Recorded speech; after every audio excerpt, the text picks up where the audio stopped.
aside from working with the Ramones, you've worked with so many legendary artists throughout your career, such as Mick Jagger from the Rolling Stones, Motorhead, the Misfits, Talking Heads.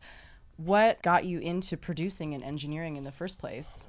Oh, I just always had a love for music. Music was always played. I'm a child of the 50s and 60s, and I was very fortunate that I had the support of my parents with my love of music and tape recorders. I started playing keyboards when I was 7, and got interested in pop music, popular music. Back in the 50s, it was Make Believe Ballroom, and then in 1960, my Aunt Nadine got me a transistor radio for my birthday, and I loved it and started listening to all the New York stations like WABC, AM. It was all, top 40. Yeah. WABC, WMCA, and WINS 1010 with Murray the K. And got interested in tape recorders. I saw a tape recorder. I didn't even know what a tape recorder was. And so at a New Year's Eve party, I saw a tape recorder. It was a New Year's Eve party with my dad's co-workers. I think it was 1960 or 61, and I saw a tape recorder, and I'm there, wow, this is crazy.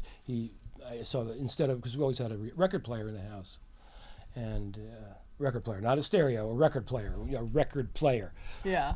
And I saw the tape recorder with the reels going, doing its thing, and I was staring at it, and the guy who owned it came over and explained to me what was going on with it, and then he took that reel off, he rewound it, and put another reel on and recorded my voice and played it back for me and flipped me out. So the following year, my parents, I always got a great Christmas present.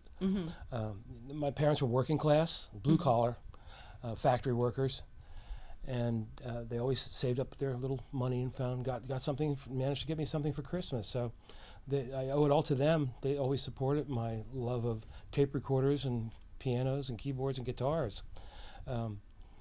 And so I got, I remember, I guess it was 1961, probably. I got a little tiny Japanese transistor tape recorder for Christmas and loved it. Just started recording everything I could, from conversations, hiding behind the couch and recording my aunts and uncles talking about stuff, to when I would have the pals would come, the girls would come over, and the guys would leave the room and leave the tape recorder running and listen to what they were gossiping about, and they followed that with I got an electric tape recorder for a mono tape recorder for the following Christmas, probably 62, and a friend of mine, Huey Murray, brought this guy over, Wayne DeRose, and I remember he had a Gretsch Country Gentleman, first real guitar I ever saw or touched or played, and I got interested in guitar. He came over and I recorded him.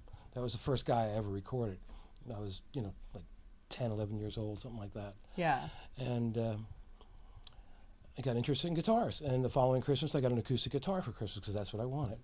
They saved up their hard-earned money, cash, and got an acoustic guitar. Then the following Christmas I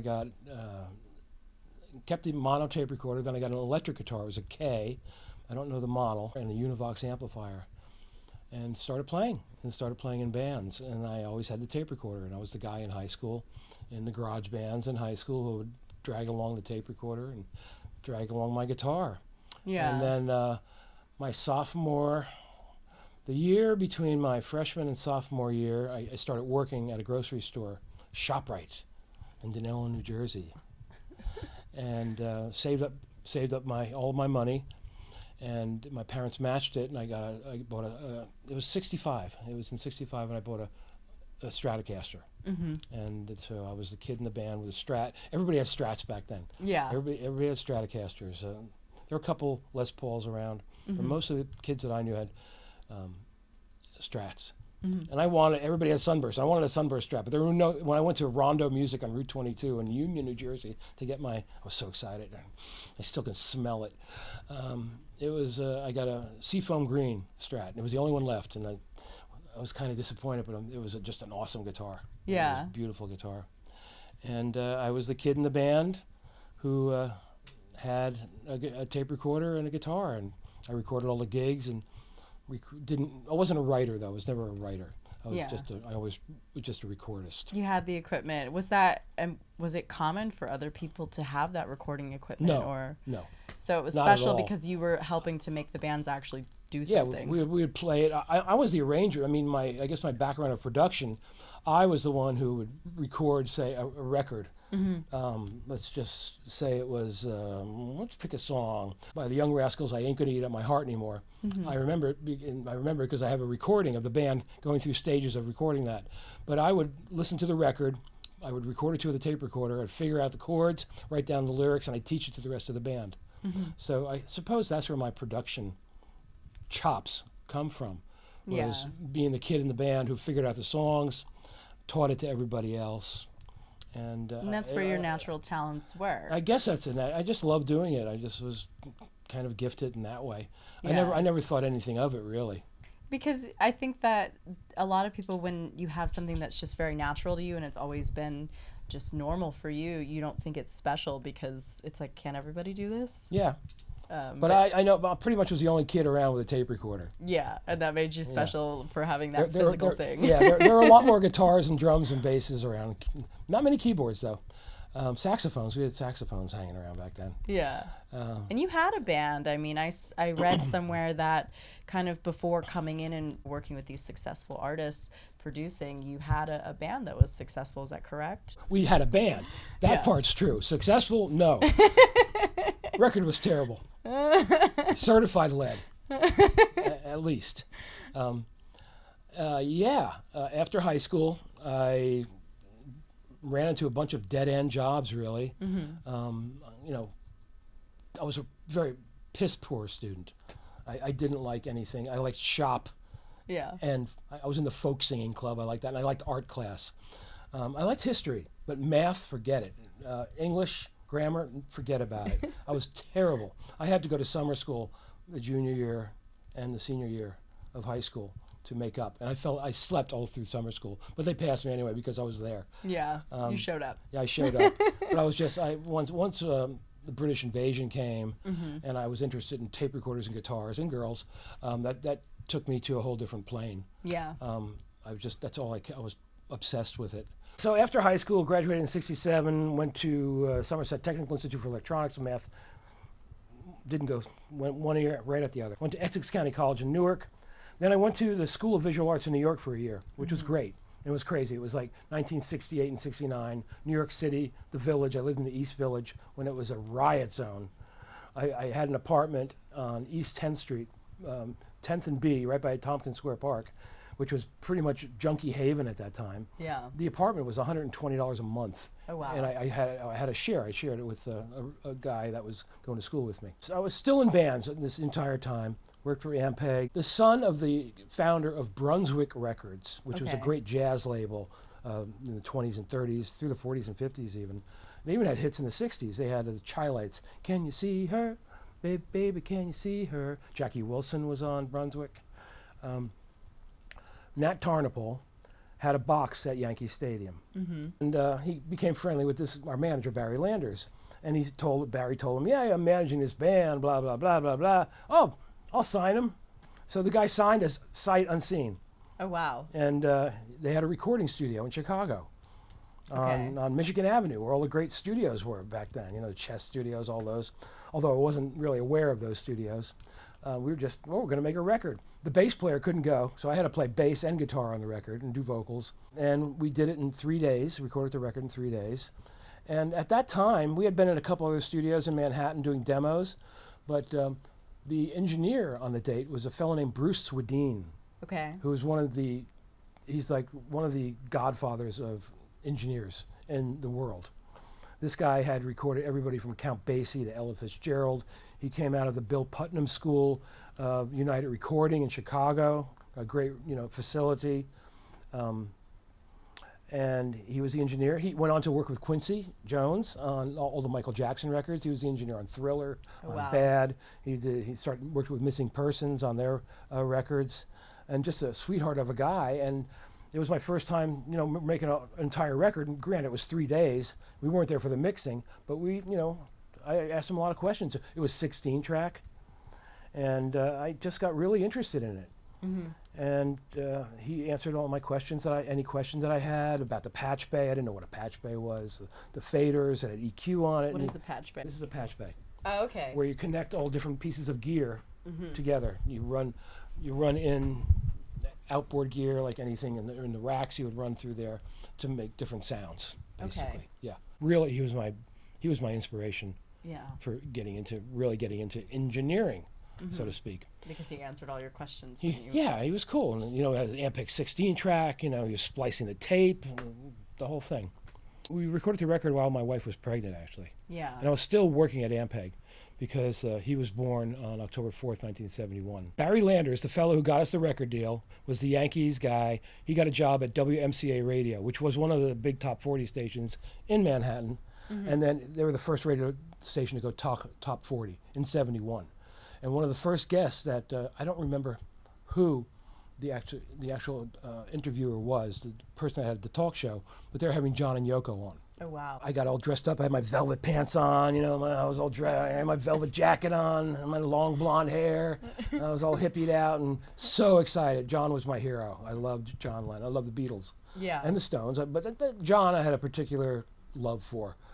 And we were going to go meet him. Yeah, Going that's exciting. to go meet John. I was very excited. So were the rest of the guys in the band. I mentioned my wife was pregnant, and that morning I went into the office and said, "I'm leaving at 1 o'clock. I'm going to New York. I'm meeting John Lennon with the rest of the guys. I'm gonna meet John, and Yoko's gonna be there. It's gonna be awesome." Yeah. And I get a call at like 10:30 in the morning from from Debbie, my first wife's best friend, Nancy, and I remember the phone call. She says, "Debbie's in labor." I'm there. "No, she isn't. No, she's not in labor. I'm going to go meet John. She can't be in labor." She was in labor. So I called the guys up, and this is, mind you, of course, this is 1971. There's no internet or cell phones or texting and nothing. You're using landlines. And so the other two guys went in and got to meet John. And I didn't get to meet John, but it was the day my son was born. I was there for the birth. Yeah. And that's special too. It was special. We knew it was a boy. We knew we were going to name him Jason. And the guys, Albert and Chip, the other two fellows, the drummer and the keyboard player, told John the story. And on a piece of legal pad, John wrote "Happy Birthday, Jason. Love, John." He drew a little John and Yoko picture, and Yoko wrote a little scribble. I never knew what he said down there. But Jason still has that. After October 4th, I get fired, have to move out of the apartment. I'm literally living, and it's back to 1972. It's past Christmas. It's like spring of 72, and I run into an old bandmate. I'm living in my parents' basement, basically. There was a bedroom upstairs that we were living in, Debbie and myself and the baby, and we had a living room in the basement, clubhouse, where I used to have my clubhouse, basically, when I was a kid. And down on my luck, collecting unemployment. Yeah. And a friend of mine, Michael Bonagora, I run into him while riding bicycle in my hometown, and he says, "Eddie, a friend of my dad's is building a recording studio in Hillsborough, New Jersey, and his name is Tony Camello. He has an engineer he works with. Tony Camello is a producer. He has an engineer he's working with. His name is Tony Bon Jovi, John's cousin. And he's building a recording studio in his house in Somerville, New Jersey. At this time, it's unheard of. There are studios in Manhattan and in L.A. and Chicago. Nobody has a studio in their house in 1972. Yeah. And it took a while, but like pretty much in the summer of 72, I start hanging out at this recording studio. The first time I go there, nothing is done. There's dust all over the place. There's a console on the floor. There's the same machine that was in Chicago at the Brunswick Recording Studios. Okay. That I befriended Bruce Swedeen. And I started hanging out at this recording studio. Tony Bon Jovi and Tony Camello have a big fucking argument. Not before. Tony was working at Media Sound at this time, by the way. Okay. This is in 1972, years before I would work there with the Ramones. And my first actual session that I sat in on was a Kool and the Gang session that Tony Bon Jovi was engineering. He was working at Media Sound. He was building the studio with Camello, but he was still on staff at Media Sound in New York City. Yeah. I went in with him one morning on a bus to New York, to the city, and worked with Kool and the Gang. And at that time, there were 3-hour sessions, and they were doing a single. I watched Tony set up all the microphones and watched him with the patch bay, and he tracked it. And then into the session, like 2 hours in, they did all the tracking, and one of the singers says, okay, let's do vocals now. Sets up for the vocal, and Tony Bon Jovi says to me, Eddie, I'm going to go out and get a sandwich. Take over. I'm like, what? What? Take over. Sink or swim. Yeah. It was sink or swim time. I sat in the seat, did vocals. Let's do another track of vocals. I didn't know what I was doing. How do I do this? Put the patch by tracks, this track. And this is before smartphones and Google and all of that too. Yeah, So it's not like you could just real quick Google it. I'm flying on a wing and a prayer, literally. And got through it, and then they wanted to set up for horns, and Tony didn't come back. He's gone for like 2 hours. It's ridiculous. It's very funny because after we did everything, I'm playing it back, and there's no remotes or anything. You know, there's this one remote, but no numbers on it. You have to like feel where it wasn't a tape. It's not like you have a visual on anything. Yeah. And we're playing back. We did all the recording. We're playing back, and the manager of the studio, Bob Walters, who later on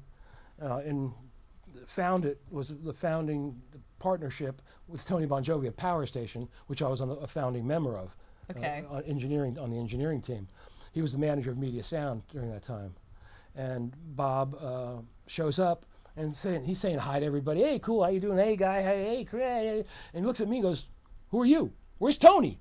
And like on cue, Tony opens the door, goes, Eddie, here's your sandwich. And Bob goes, who's this? Who's working the console here? And Tony said, that's Eddie. He's great. He's a great engineer. And Bob said, okay, whatever. Sure. Yeah, whatever. So that's how, I got my start. Tony and Tony have a fight, and I fall into it at this place called Venture Sound, a basement studio in Somerville, New Jersey. And I start basically building the place. Yeah. Wiring it. I wired the patch bay. I, wired headphone things. I built baffles. I made a drum booth, and didn't have any schooling for it. I was just, winging it.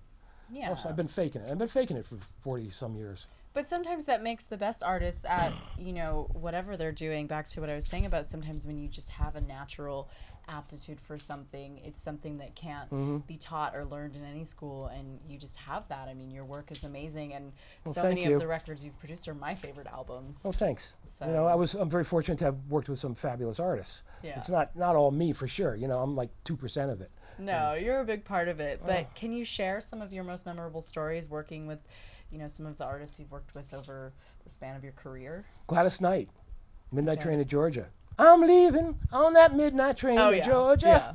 Boo boo, the Pips. It's a long time ago. It was a #1 song. So I started engineering. I flew to first time I'm on a plane going to Detroit, doing a vocal with Gladys.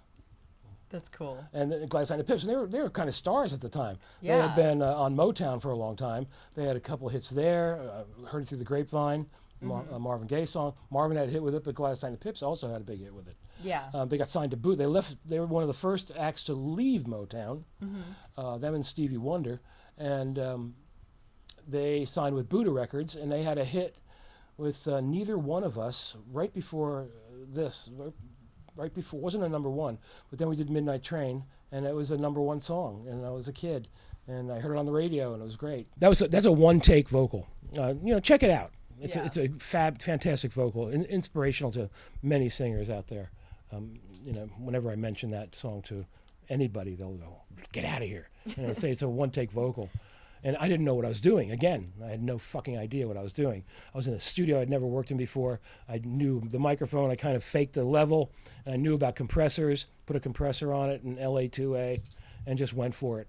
Yeah. And boom, there you go. So that's a pretty amazing moment. Yeah.